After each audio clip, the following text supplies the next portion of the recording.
Hello दोस्तों, एक बार फिर कॉमिक बुक्स की तरफ से राज प्रेजेंट में आज की स्टोरी है बोना राक्षस। तो चलते हैं सीधा वीडियो में। बहुत समय पहले की बात है। आराम नगर में लाल भुवक्कड़ नाम का युवक रहता था। वह बहुत चतुर और वीर तो था ही, साथ में अव्वल दर्जे का मक्कार भी था। अपनी बुद्धि और चतुराई के बल पर वह आज राजा गिरगिट सिंह के विशेष सलाहकार के पद पर प्राप्त कर चुका था। एक दिन सुबह नदी से स्नान करके लौटते वक्त उसे किसी की चीख सुनाई दी। तब उसने देखा चीख तो मेरे पैर के नीचे से आ रही है शायद। फिर वो देखता है जमीन पर एक छोटा सा राक्षस होता है। वह अपने हाथ में उठा लेता है कि जिंदा है या मर गया। उसके बाद वो नदी में फेंक देता है और सोचता कोई मुसीबत ना टूट पड़े, और ये सोचकर वह वहाँ से भाग जाता है। कुछ दिन गुजरने के बाद भुवक्कड़ कहीं जा रहा था। तभी वो बोना राक्षस पेड़ की डाल में बैठा हुआ था। फिर वो सोचता है और बोलता है, यह तो वो है मेरा लाल भुवक्कड़ जिसकी तलाश मुझे थी। इसको बिना पीटे मुझे चैन नहीं आएगा। फिर पेड़ से छलांग लगाकर भुवक्कड़ के सर पे एक चपत मारता है। भुवक्कड़ चारों तरफ देखता मगर कोई नहीं होता। तभी एक फिर घुसा मारता है वह आकर। उसके बाद भुवक्कड़ सोचता है, भगवान कौन मुझे तंग कर रहा है, कोई भूत ऊत तो नहीं है। उसके बाद वो बोना राक्षस कुर्ते में घुस जाता है और वहाँ पर खूब गुदगुदी करता है उसे। उसके बाद भुवक्कड़ वहाँ से बहुत तेज भागते हुए सीधा महल के अंदर घुस जाता है।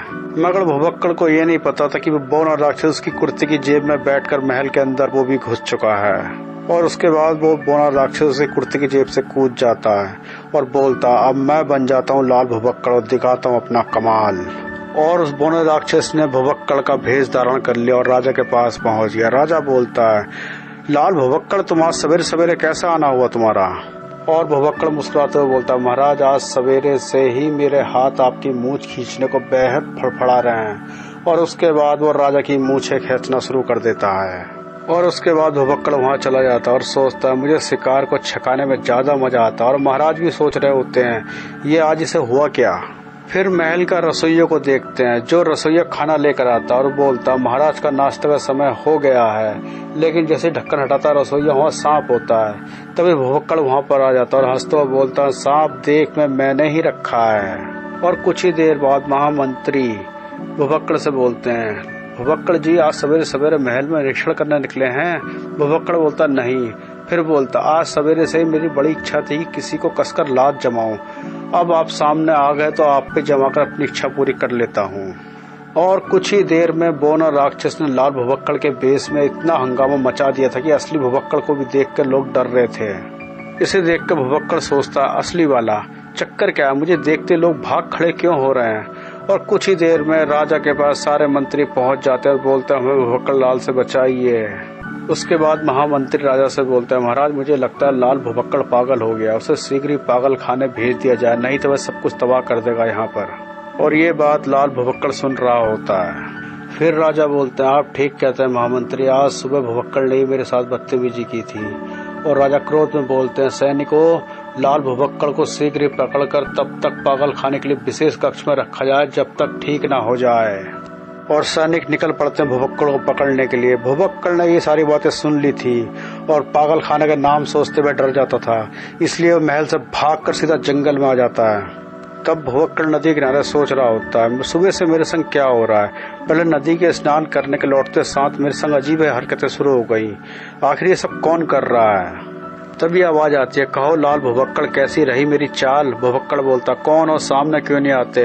तो बोना राक्षस होता बोलता है, मैं तो सामने ही खड़ा हूँ तुम्हारे लाल भुवक्कड़, और मेरा नाम बोना राक्षस है। भुवक्कड़ बोलता, बोना राक्षस। तो बोना राक्षस बोलता, मैं वही बोना राक्षस हूँ लाल भुवक्कड़ जो आज सुबह से तुम्हारे पीछे पड़ा हुआ हूँ। तो बोना राक्षस बोलता, अब बदला लेने का समय आ गया, मैं तुझे जान से मार दूंगा। भुवक्कड़ बोलता, मेरा कसूर क्या है। तो बोना राक्षस बोलता, तू सवेरे स्नान करने के लिए जाता है ना हर रोज। बोलता, हाँ। तो बेटे भुवक्कड़, कुछ दिन पूर्व जब तू स्नान करके लौट रहा था नदी किनारे, स्नान के बाद मेरे पिताजी वहाँ विश्राम कर रहे थे, तूने उन्हें पैरों तले कुचल दिया अपने और वो मर गए। उसके बाद तूने नदी में फेंक दिया और तभी उन्हें प्रतिज्ञा ली कि मैं तुझे पांव तले रौंद दूंगा अपने।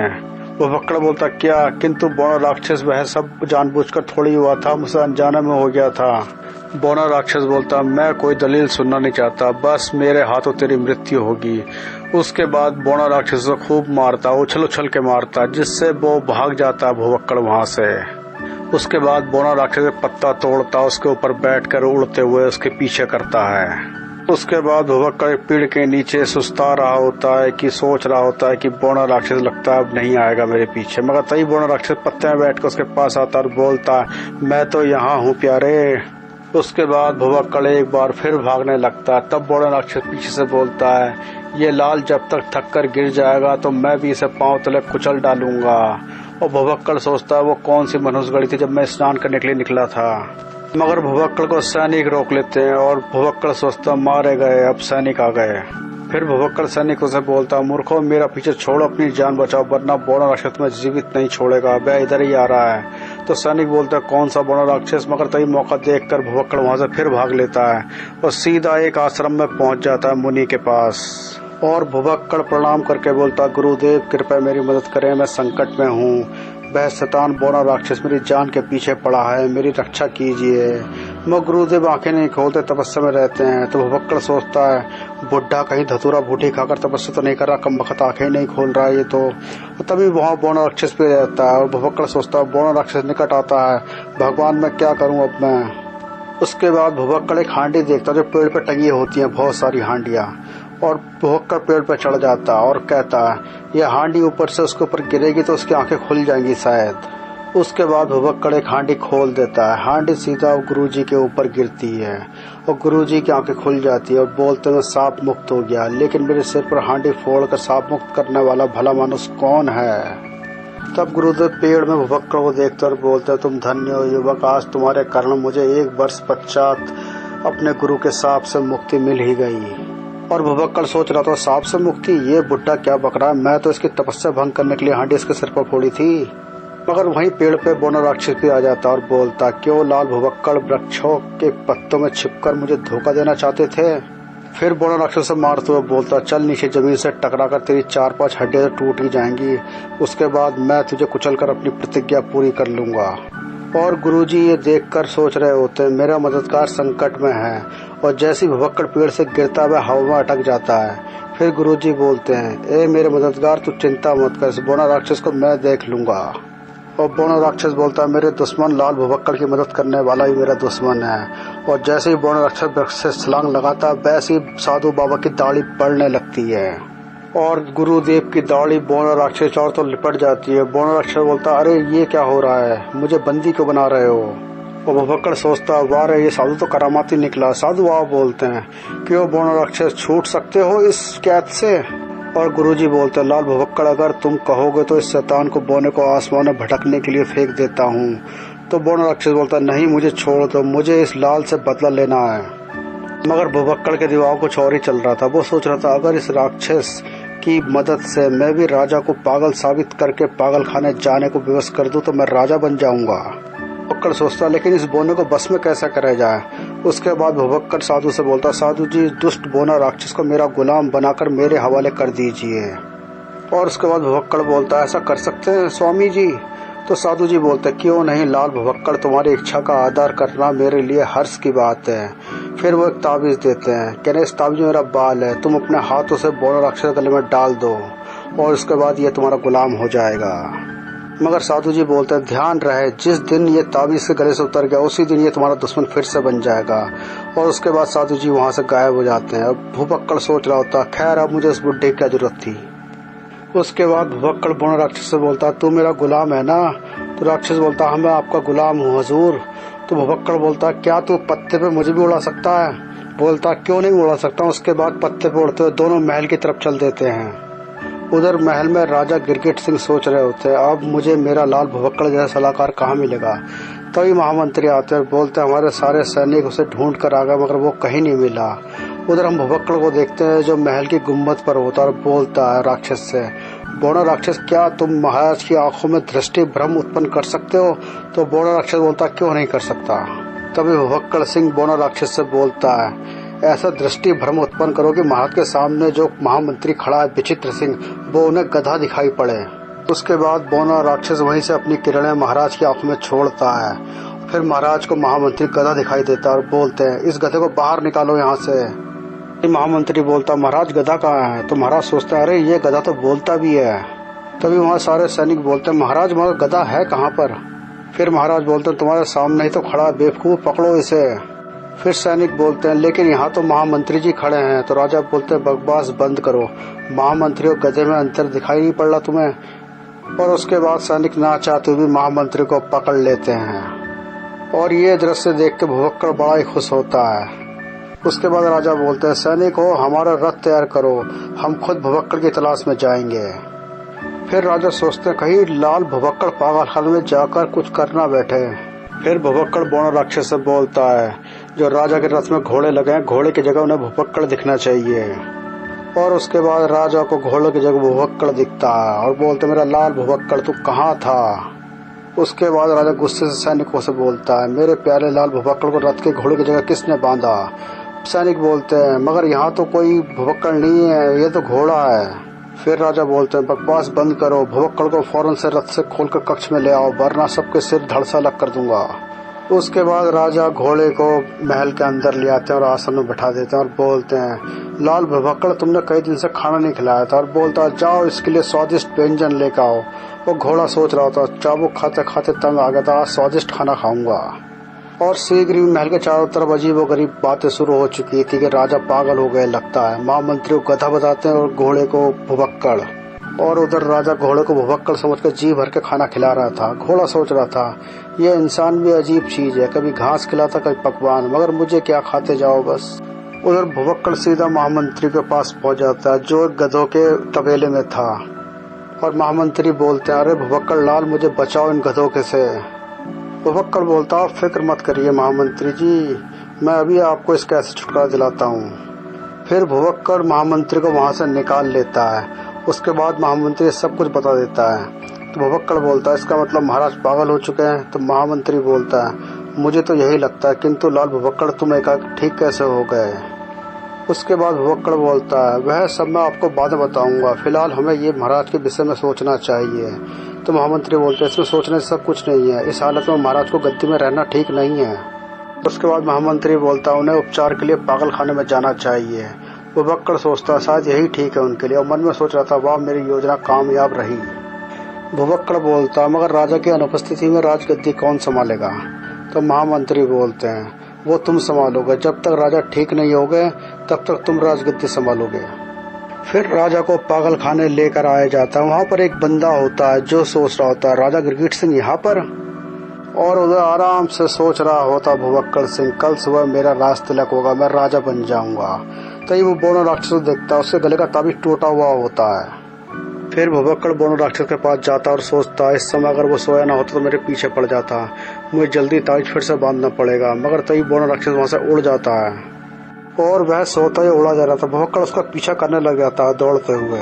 तभी भुवक्कड़ देखता है वह राक्षस उड़ता हुआ सीधा पागल खाने के अंदर घुस जाता है। उसके बाद बौना राक्षस सीधा जादूगर की हथेली पे आ जाता है। जादूगर सोच रहा होता बौना राक्षस लाल भुवक्कड़ की कैद से स्वतंत्र करा दिया मैंने।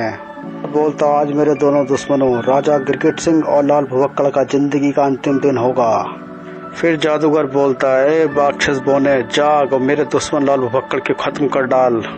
उसके बाद जादूगर एक खंजर निकालता और बोलता है इस खंजर से मैं राजा गिरगिट सिंह को मार डालूंगा। और बोलता है बौना राक्षस तू भी देख राजा गिरगिट की मौत का दृश्य है जिसके कारण मेरे भाई जादूगर जमाल पासा अपने प्राणों से हाथ धोना पड़ा था। भुवक्कड़ भी वही होता है, वो सोच रहा होता है अपने भाई के मौत का बदला लेने के लिए यहाँ छुपा हुआ है और सोचता है यही मौका है, अगर मैं राजा को इस खंजर से छेद दूं तो ये जादूगर राक्षस और बौना दोनों मेरे दोस्त बन जाएंगे। उसी समय राजा गिरगिट सिंह की नींद टूट जाती, तभी देखता खंजर सामने आ रहा था। मगर यही क्या, तभी दूसरा खंजर आके उस खंजर पे अटैक कर देता है, वो दोनों खंजर गिर जाते हैं। तभी राजा भुवक्कड़ को देख लेते, कह लाल भुवक्कड़। तो भुवक्कड़ सोचता मारे गए, ये तो दूसरा खंजर बीच में कहाँ से अटपका। और भुवक्कड़ को बौना राक्षस भी देख लेता, वो उसके पीछे पड़ जाता है। और राजा जादूगर से बोलता है तूने मुझ पर खंजर फेंक कर समाप्त करने की चेष्टा क्यों करी। तो जादूगर बोलता है मेरा नाम जादूगर बालकाल है, तूने भुवक्कड़ ने मेरे भाई जादूगर जमाल पासा को मार डाला था। और जादूगर बोलता उसी का बदला लेने पागल बनकर मैं यहाँ तक आ पहुँचा था। मैंने बौना राक्षस लाल भुवक्कड़ के पीछे लगा दिया और तुम्हें खत्म करने के लिए मौके की तलाश करने लगा। आज वह मौका मुझे मिल गया है। फिर जादूगर बोलता आज तो मेरे हाथों नहीं बचेगा राजा गिरगिट सिंह। उधर बौना राक्षस भी भुवक्कड़ को मार डालेगा। उसके बाद जादूगर राजा की गर्दन पकड़ लेता है, राजा उसे उछाल देता है। उसके बाद दोनों में लड़ाई शुरू हो जाती है और उन दोनों का शोर सुनकर सारे पागल जाग जाते हैं और उल्टा सीधे बातें करने शुरू कर देते हैं। उधर हम देखते हैं भुवक्कड़ दौड़ रहा होता है, बौना राक्षस के पीछे रहता है और बोलता, पांव तले रोन दूंगा, तूने मेरे पिता को कुचल कर मारा था ना। और भागते भागते भुवक्कड़ गिर जाता है। तभी बौना राक्षस बोलता, अब तो गया लाल। और उधर पागल खाने में राजा गिरगिट सिंह जादूगर का सर धड़ से अलग कर देते हैं और बौना राक्षस जमीन पे गिर जाता और बोलता, लाल भुवक्कड़, जादूगर ने मेरी जान एक ताबीज में बंद करके ताबीज अपने गले में डाल लिया था, लगता है वह ताबीज नष्ट हो गया है। और उसके बाद बौना राक्षस भी मर जाता है। तभी सैनिक भी आ जाते हैं वहाँ पर। राजा बोलता, द्वार खोलो सैनिकों, जल्दी से मुझे बाहर निकलो, लाल भुवक्कड़ की जान खतरे में है। उसके बाद राजा भुवक्कड़ को देख लेते हैं। भुवक्कड़ सोच रहा होता है, राजा गिरगिट ने लगता है जादूगर को मार डाला। फिर राजा भुवक्कड़ से बोलते हैं, ये सब क्या था? भुवक्कड़ बोलता, महाराज, अपने भाई जादूगर जमाल पाशा की मौत का बदला लेने के लिए सारा जाल जादूगर बालकाल ने और बौना राक्षस ने साथ मिलकर हमारे इर्द गिर्द फैलाया था।